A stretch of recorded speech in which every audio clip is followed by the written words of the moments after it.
kasi ang kakinanin tatay here in pa rin in Batangas, mga kamangyan. Natabakan yung aming tour ng Tagaytay. Happy! Happy! Happy! So, siyempre, Madam Leng, kailangan tayo ng konting snacks na pwedeng kainin ng mga tatay. Yes. Katrina, pakukuha ng ating snack. Oh, no! Tira ko nga pala. Pakain mo na sa mga nanay.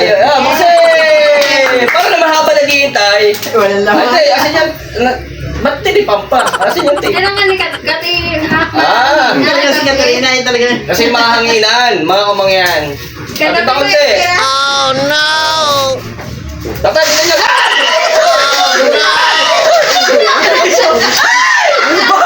Naprak na naman natin ang mag-asawa! Prak na naman! Sawa! Sawa! Oh! Bigla na prak natin mga kamangyan. Ganun lang ang buhay. Minsan may patawa tayo konti. Mga kasagwat! Ano ko? Mga kasagwat! Ulitin nyo, baba na. Baba na, nila kita. Nagulat.